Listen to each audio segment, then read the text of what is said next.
being a barometer for, guys fighting through that slippage.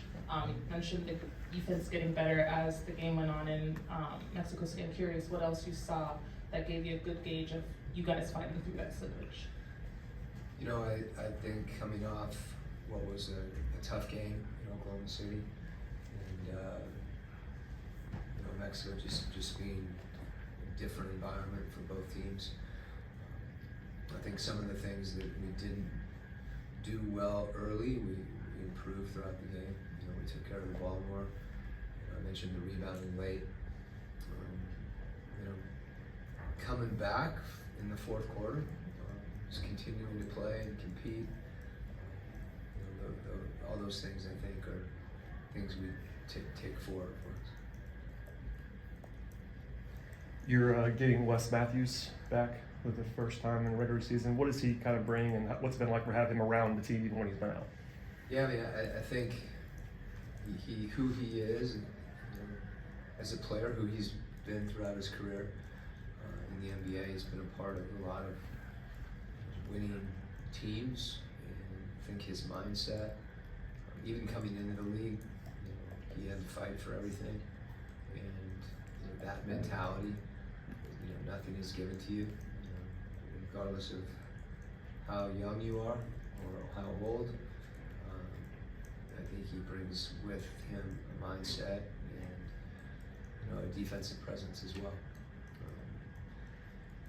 His ability to lead, even in a situation where he's not playing as much. I think he's someone that just look for ways to try to contribute. On Wes, is there a minute restriction? Yeah, he's worked hard to get back, and right now it's probably around 10 minutes a game. Coach, I apologize if you've been asked this question before, but you came in middle of last year, a lot to absorb in the middle of the season. I'm just wondering the improvement, the blending of your backcourt, of DeJounte and Trey, Right. And what differences you see in the way Trey is playing the game this year. Well, I think, to the extent that that's been something that, we've thought a lot about as a staff, just because both those guys, they're really good players, and we want them to be better together than they are individually. And I think what you've seen, it's a short season so far, obviously, but they've both just been really supportive of one another. As one of them's had, I don't want to say a bigger game, sometimes one player in a given game, their performance will show up more on the stat line, but it's in combination. They can feel, who has an advantage offensively in a given situation, and being able to recognize that and have the level of unselfishness. And when I say unselfishness, wanting to win, is something that both those guys want to win. And the other thing that I think that they've been doing is both of them are really in different ways, defensively, both trying to carry the load, do their part. DJ in particular has asked for some matchup situations and some tough games. I think Trey, the way that he's approaching, running the team and kind of taking his offense as it comes, and obviously the other night he had a night that presented itself to him, and obviously had a big night as well. But he hasn't pressed in any way in those situations. He's tried to feel his way, and really it's both of them, at various times playing to their strengths. Trey did, whatever his shooting numbers, things that people point to. I think he's, in his mind, he wants to win. And both of those guys are doing what it takes to try to get that accomplished. And, that, just like our team, that question's, I've been asked it. You're right. You're asking it. It's probably going to get asked again in 2 weeks, and 2 weeks after that. And that's okay. you know, those guys know that, and they want to continue to grow together. Hey Quinn, how you doing? It's relevant, so that's what I'm trying to say. Good, how are you? Good, good. See you, Joe. You've scored more points in 8 games than any other Hawks team offensively. What are you doing or seeing specifically that you're doing, and maybe where's the next layer that you want to go with your offense? Right. I think we've been unselfish, and that has a way of, you know, you don't know who's going to make a basket in any given possession, but I think that's been something that our guys have embraced. You know, those situations, I want us to run and to try to get easy things in transition. And that means, you know, to your second part of your question, John, I think as we want to defend and we want to be more consistent defending. And that's something I think for us, really both ways. Our offense helps our defense, and I think that those things are more correlated with this team maybe than other teams that I've been around. I didn't know that actually.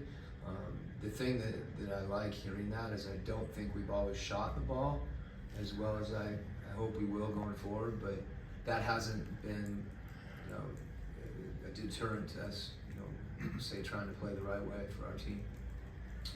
Quinn, pace and has been big for you guys. This year, steals, fast break points are up. What's been the consistent message defensively that allows you guys to make those differences and impact the game? Well, first of all, you know, pace is good if you're a team that is able to play in transition. And we've got a lot of guys that, you know, that can push the ball. You know, you had obviously Trey and DJ, and then Jalen's done that, and Bogey's done that. So we need to be conscious of really running for each other. And then defensively, I think the biggest thing is really identifying who we are and how we need to try to defend to maximize, you know, our personnel. And the connectivity that we need on defense is really, really important. And if that can generate some offense off our defense, that's great. But just in a vacuum too, you know, we need each other, you know, and that's something that we talk a lot about in order to execute. And execution, a possession where we execute, you know, might end up with an open shot, but I don't want it to be open. Hopefully it can be a shot that's contested.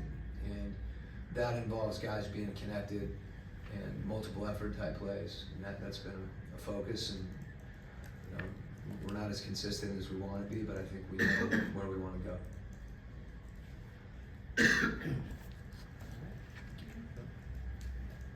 Hey Quinn, hope you're doing well. Good. Looking at Miami tonight, they're going to be without Tyler Hero and Jimmy Butler. In terms of getting prepared for that, is there anything that you do differently when you know, you're going to have guys playing more minutes from Miami side that you haven't seen maybe as often, or, you know, just in terms of your preparedness, what are you going to do with those guys being out? Yeah, there's always a balance between, you know, preparing for an opponent and being ready to play yourself. If they've proven anything, not that they need to prove anything, but they've shown that they have a mentality that's able to absorb adversity, whatever it is. And we've seen that last year.